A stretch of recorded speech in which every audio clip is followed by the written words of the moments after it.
guys, it's me, Ira, and welcome back to my channel. Ayan, for today's video guys, i-share ko sa inyo yung kung paano nakabalik sa akin, kung ano yung mga ginawa ko, at kung paano sa akin nakabalik yung perang na-hack ni Gcash sa account ko. So, ayan.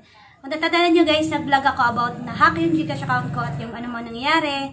So, ngayon naman, i-share ko kung anong ginawa ko para makabalik at kung kailan na ibalik ni Gcash yung aking pera sa Gcash account ko.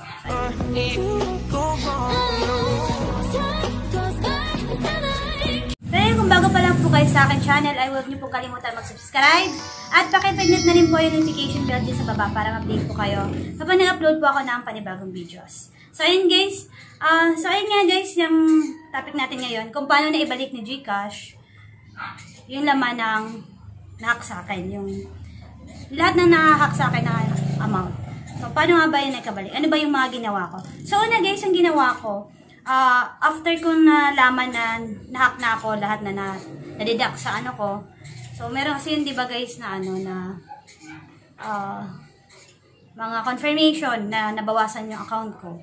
So, ayun, nung ma-check ko yun, nag-email agad ako kay Gcash via Gcash Help Center. So, pag nag-PM ako doon, sabi ko, ano yung account ko kasi na-hack ako, binigay ko yung number ko. Tapos, yung pangalan ko. So, after a minute or ilang oras, nag-reply si Gcash kasi that time nga is yung hanggang ngayon is limited pa yung ating mga agent. So, ayun, nag-reply siya an minutes or an hour. So, ang reply niya sa akin, thanks for reaching out to Gcash Help Center. Tapos, binigyan niya ako ng ticket number. Tapos, your concern is important to us. We currently have a limited number of agents able to serve your needs due to enhanced community quarantine. You might experience some delays, but rest assured that we will get in touch with you. So, ayan. After ko nun, so, naghintay ulit ako ng email niya. Tapos, days kasi yun guys, so, natatakot na nga ako kasi sabi ko, ano ba yan? So, naiyak na ako kasi malaking halaga din yun kasi sa dami ng bayaran. So, ayun guys, after a day, nag-reply ulit si Gcash sa akin. Tapos, may mga pinapasagutan siya sa akin doon. So, hiningi niya sa akin yung, yung details kung paano nangyari yung na-hack, paano ko nalaman, na-hack ako. So, pinadetail niya sa akin. Nagsulat ako ng Tapos, kung ano yung number ko, yung naka-register sa Gcash number. Tapos, yung email address ko. Tapos, kung saan pwedeng, kasi ibablock yung number, ay yung Gcash card. So, kung saan yung nearest branch ng, nung bangko na pwedeng ipadala si kapalit na card ni Gcash. So, ayun. Tapos, kung kailan yung transaction na yun nangyari, at yung anong petsa at date. So, ayun. After nun, naipapasa ko ulit yun sa kanya, nag-reply sila. Tapos, maghintay daw ulit ako ng ilang days para ma-check. Tapos, gawin nila ang lahat. Tapos, ayun, mga ilang days ulit, may pinadala siya sa akin na another na naman na email na meron siyang guys, yun yung ang tawag doon, subscriber dispute form. So, ito na talaga yung pinaka-importante. So, may bigay siya sa akin na email link, which is naglalaman kung pinapasabit siya sa akin, pati yung ID ko, sa akin So, pinicturean ko yung ID ko, yung Gcash number, saka yung likod din ata, parang ganun. So, isend ko yun sa email din. Tapos, kasama yung mga pagsagot ko dun sa mga question. At, yung, yung subscriber Gcash card number, yun sa, sa number dun sa card mismo ni Gcash. Tapos, yung number natin na ginagamit, so, di ba, i-globe 0927, gano'n.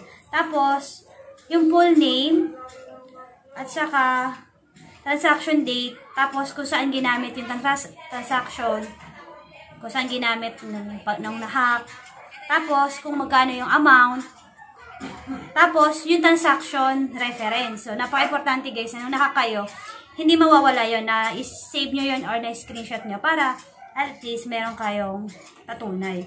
So, ayun. Tapos, bukod doon, may pipilapan pa. yung report ko is unauthorized transaction. So, ayun. Tapos dito pa sa baba, card holder declaration. So, magano ko lang ng yes or no doon. Tapos, sa email na yan, meron din na signature over printed name. Tapos, contact number ulit sa baba. Tapos, date. Tapos, email address. So, ang ginawa ko, guys, hindi ko alam kung anong gagawin ko. Ang ginawa ko, tinype ko lang yung mga details doon. Tapos, sa phone ko kasi meron siyang editing. So, meron siyang, yung edit, which is, pag nag-edit ka, pwede ako mag-doodle. Yung crop or blurred yung doon ko siya pinirmahan lang. Tapos, sinend ko sa kanila. Yun lang yung ginawa ko. Akala ko kailangan ko pang pascan or Pero ginawa ko lang is ganun. Nagpirma lang ako mismo dito sa document na to. Tapos, ayan, sinend ko sa kanila. Ganito siya. Ayan, pinirmahan ko ng ganyan. Tapos, mga ilang days ulit, nag-reply siya. Tapos, thank you pa. Ganun na. Nag-reply ulit siya. Tapos, hintayin ko daw yung kanilang, pag-iimbestiga, yun.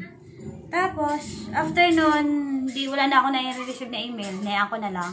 Tapos, ito guys na nung June 15. Kasi nangyari ito guys is July 31. June 15, nagulat na lang ako nung morning ng around 10:30 AM na may bumalik na pa isa-isa. Kung magkano yung na-deduct sa akin ng nahaka ko, yun din, ganun din. Yung 69 pesos, 1,155, 4,400, tapos 245, so ganun. Pa isa-isa din yung balik niya. Pero sunod-sunod lang. So, ang total is, na total niya is 2,800 something yung na-hack sa akin ng Gcash. So, ayun guys, napaka-importante na kasi this moment hindi tayo makapag mahirap tumawag via telephone or mobile phone, mahirap. So, okay din pala yung email. Sabi ko nga, parang mahirap pag-email kasi matagal yung processing at matagal nila receive due to konti yung kanilang mga staff. Pero dahil na-report ko agad on that moment and the time na pagkano sa akin ilang oras lang. So, agad nila. Nagawa nila.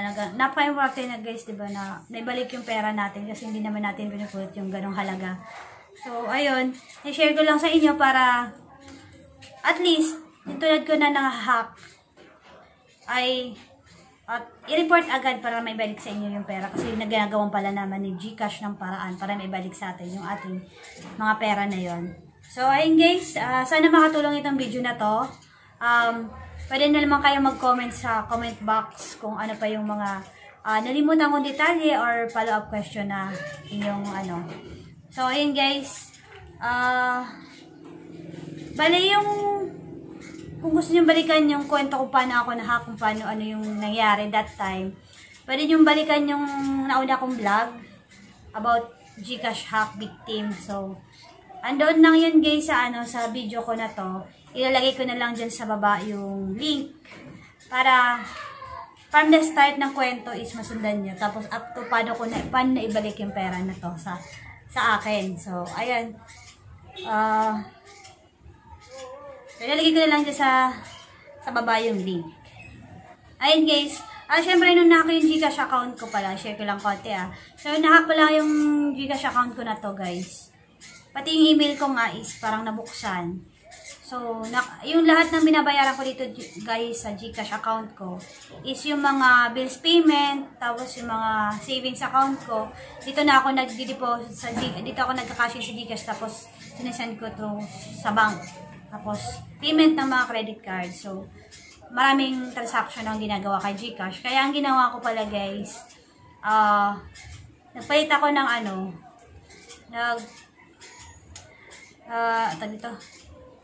yung mga credit card ko hawak sa mga savings account na debit card is pinapalitan ko. So, itinawag ko lahat sa lahat ng bangko at pinablock ko lahat ng card. Kasi, kung nabuksan niya yung Gcash account ko, is maaari niya rin mabuksan yung mga na yun. Kasi nasa Gcash transaction history yung yung lahat ng transaction na ginagawa eh. So, since nagamit niya si GCash, nabuksan niya yung ano ko, maaring nabuksan niya yung GCash ko na to na app. So, nakita niya yung mga transaction. So, ayun, nung pinablock ko is nabawasan yung ano ko, pangamba na mabuksan niya pati mga credit card at savings account is mabuksan niya at ma-hack niya. So, ayun guys, bukod doon yung mga pinapalitan ko rin sa mga bangko yung mga email. Hindi na rin yung email na to ang ginamit ko. Nagpapalit ang email at the same time yung number. So, napaka-importante na mag-ingat tayo ngayon, lalo sa panahon ngayon na yung iba talagang gumagawa ng paraan para kumita kahit sa hindi malinis na paraan. So, ayun guys, sa muli, mag-ingat po tayo sa mga hacker, sa pag-click ng mga link. Pero di ko alam guys kung paano talaga ako na-hack eh. Kasi napakaingat ko pagdating dun sa phishing site na yan. Kahit yung mga greeting sa akin, inbox sa may mga link or something, hindi ko yung binubuksan. Yung mga sa Shopee, hindi rin ako nag-join sa mga ganyan. At sa mga posted na sa Facebook, yung mga i-type mo to, may lalabas kung blue or black, kung orig ba yung cellphone mo. Hindi ako naggaganon eh. Hindi ako nagbabasa-basa ng open. Pati yung sa mga email, hindi rin ako basa-basa nag-open ng manik na binibigay nila. Kasi doon nga nangyayari yung phishing. Tapos, skimming din naman. Ingat na ingat din ako kasi pag nag-withdraw ako if ever, minsan over the counter na nga lang eh. Tapos, usually sa mga mall na lang. Bibihira dun sa mga way na kasi mahirap eh. Pag skimming din nangyari. So, ayun guys. Sa muli, ingat po tayo at thank you for watching this video. Sana meron kayong natutunan sa mga video ko na to. Thank you for watching guys.